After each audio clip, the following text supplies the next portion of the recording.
আমার আজকের রেসিপি মাছের মাথা দিয়ে ছেঁচড়া। নমস্কার বন্ধুরা, আপনারা দেখছেন সুব্রত অর্চনার রান্নাঘর। আজ আমাদের রান্নাঘরে হচ্ছে মাছের মাথা দিয়ে ছেঁচড়া। এটা নতুন কোনো রেসিপি নয়, বহু পুরনো দিনের একটা রেসিপি। বাঙালিদের প্রায় অনুষ্ঠান বাড়ির দুপুরেই কিন্তু বাড়ির আত্মীয় স্বজনদের খাওয়ানোর জন্য এই ছেঁচড়াটা বানানো হয়। তবে আমি কি করে বানিয়ে নিচ্ছি সেটাই আজ আমি আপনাদের সাথে শেয়ার করতে যাচ্ছি। আসুন দেখে নেওয়া যাক আমার আজকের রেসিপি ছেঁচড়া। ছেঁচড়ার মেন উপকরণই কিন্তু মাছের মাথা। আমি এখানে একটা বড় সাইজের কাতলা মাছের মাথা নিয়েছি। মাথাটার ওজন প্রায় 700 গ্রাম ছিল। খুব ভালো মতন মাথাকে পরিষ্কার করে ধুয়ে নিয়েছি 2 থেকে 3 বার। এখন এর মধ্যে দিয়ে দিলাম বড় টেবিল চামচের 1 টেবিল চামচ নুন আর হাফ টেবিল চামচ হলুদ দিয়ে খুব ভালো মতন মাছের মাথার গায়ে নুন আর হলুদকে মাখিয়ে নেব। এখানে আমি কাতলা মাছের মাথা নিয়েছি, আপনারা কিন্তু চাইলে রুই মাছের মাথা দিয়েও এই ছেঁচড়াটা বানিয়ে নিতে পারেন। খুব ভালো করে নুন আর হলুদ মাখিয়ে নিলাম। এখন 15 থেকে 20 মিনিটের জন্য আমি রেস্টে রেখে দেব। ছেঁচড়া বানিয়ে নেওয়ার জন্য এখানে কিছু আমি সবজিও নিয়েছি, যেরকম মূলো। সব সবজিগুলোকে কিন্তু একটু বড় করে কেটে নিতে হবে। নিয়েছি পটল, ঝিঙে, এখানে আছে আলু, কুমড়ো, বেগুন আর নিয়েছি বরবটি। এছাড়াও সিজনের আরও যে কোনো সবজি কিন্তু আপনারা এতে অ্যাড করতে পারেন। যত বেশি সবজি এই ছেঁচড়াতে দেওয়া হয় ততই কিন্তু টেস্ট হয়। আর এখানে নিয়েছি কিছুটা পুঁই শাক। পুঁই শাকের মোটা ডাঁটাগুলোকে মাঝখান থেকে ফালা করে নিয়েছি, আর যেগুলো সরু ছিল সেগুলোকে আস্তই রেখে দিয়েছি। গ্যাসের ফ্লেম অন করে একটা ফ্রাই প্যানকে ভালো মতন গরম করে দিয়ে দিচ্ছি 5 থেকে 6 টেবিল চামচ সর্ষের তেল। তেলকে বেশ ভালো মতন ধোঁয়া ওঠা গরম করে নিয়েছি। এখন এর মধ্যে দিয়ে দিচ্ছি আগের থেকে ম্যারিনেট করা মাছের মাথাগুলো।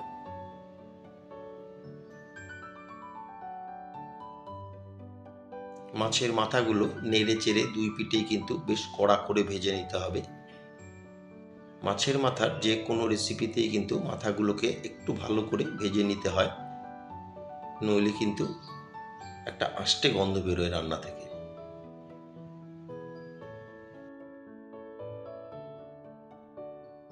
মাথাগুলোকে উল্টে পাল্টে সব দিকেই কিন্তু বেশ কড়া করে ভেজে নিয়েছি, আপনারা হয়তো দেখে বুঝতেই পারছেন। এখন ভেজে নেওয়া মাথাগুলোকে তেল ঝরিয়ে তুলে নিচ্ছি।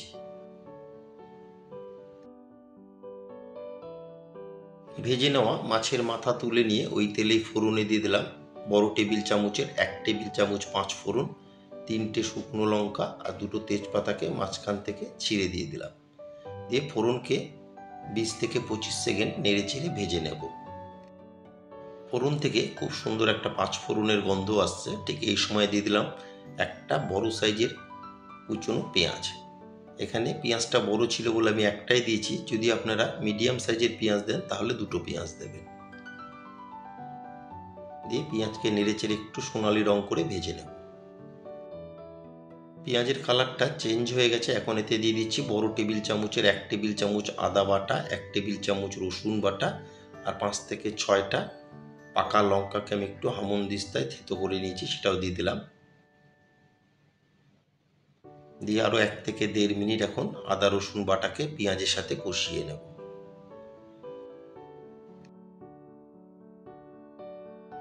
আদা রসুন বাটাকে আরও মিনিট 1.5 কষিয়ে নিয়ে এখন এতে দিয়ে দিলাম কেটে রাখা আলু। আলুটা আগে দিয়ে দিলাম, আলু সেদ্ধ হতে একটু সময় বেশি লাগে বলে আলুটা একটু ভেজে নিয়ে তারপরে আমি বাদবাকি সবজিগুলো দিয়ে দেব। মিনিট 2 আলুকে ভেজে নিয়েছি। এখন এতে দিয়ে দেবো বাদবাকি সবজিগুলো, যেরকম কুমড়ো, বেগুন, মূলো।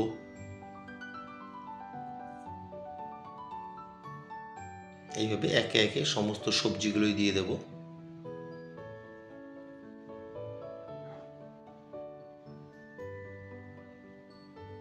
এই ছেঁচড়াতে কিন্তু যত রকম সবজি দেওয়া যায় ততই টেস্ট হয় ছেঁচড়াতে। এবার সমস্ত সবজিকে একবার ভালো মতন উপরে নিচে করে মিশিয়ে নেব।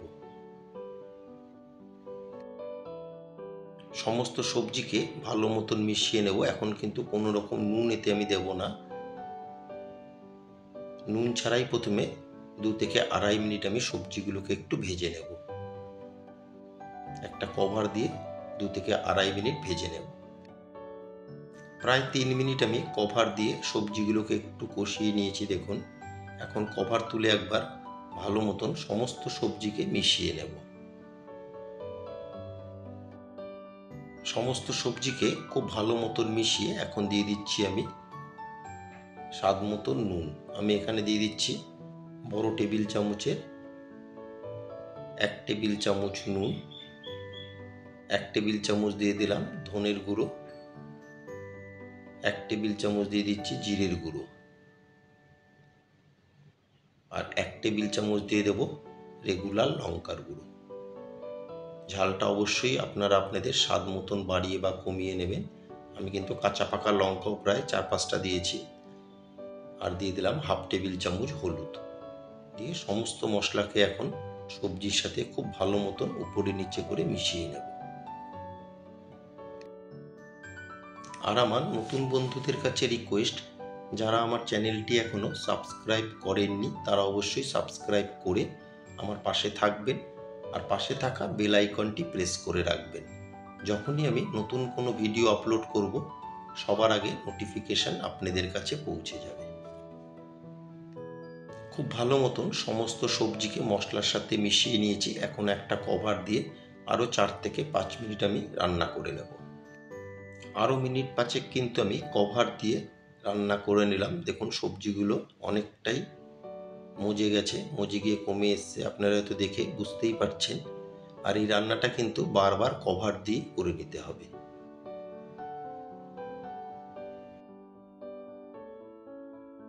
খুব ভালো মতন সবজিকে মিশিয়ে এখন এর মধ্যে দিয়ে দেব কেটে রাখা পুঁই শাক। পুঁই শাক দেওয়ার পরে কিন্তু অনেকটা জল বেরোবে পুঁই শাক থেকে। এবার পুঁই শাককে একবার ভালো মতন মিশিয়ে নেব, নিয়ে একটা কভার দিয়ে 3 থেকে 4 মিনিট আরও রান্না করে নেব। কভার দিয়ে আরও মিনিট 4 রান্না করে নিলাম। দেখুন শাকটাও কিন্তু অনেকটা মজে গেছে, আর পুঁই শাক থেকে যেই জলটা রিলিজ হয়েছে ওই জলেই কিন্তু সবজিগুলো প্রায় অনেকটা সেদ্ধ হয়ে গেছে। এইভাবে বারবার ঢাকা চাপা দিয়ে রান্নাটাই করে নিতে হবে। কভার তুলে আরও 4 থেকে 5 মিনিট রান্না করে এখন এর মধ্যে দিয়ে দিচ্ছি ভেজে রাখা মাছের মাথা। মাথা ভাজা তেলটাও আমি এতে দিয়ে দিচ্ছি। দিয়ে এখন খুব ভালো মতন মাছের মাথাকে কিন্তু সমস্ত সবজির সাথে মিশিয়ে নেব। এখানে একটু খুন্তি দিয়ে প্রেসার দিয়ে আমি মাথাগুলোকে ভেঙে নিচ্ছি।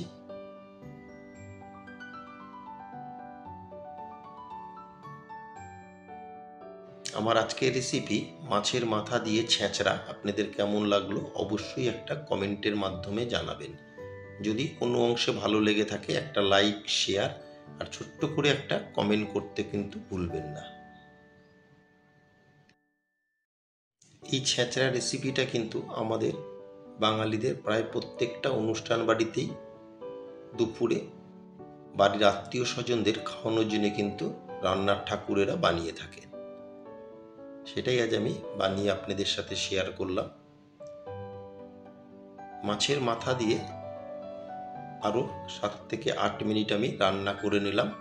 তৈরি হয়ে গেল আমার আজকের রেসিপি ছেঁচড়া। সবাই সুস্থ থাকবেন, ভালো থাকবেন। আবার দেখা হবে পরবর্তী একটা দিনে পরবর্তী একটা রেসিপির সাথে।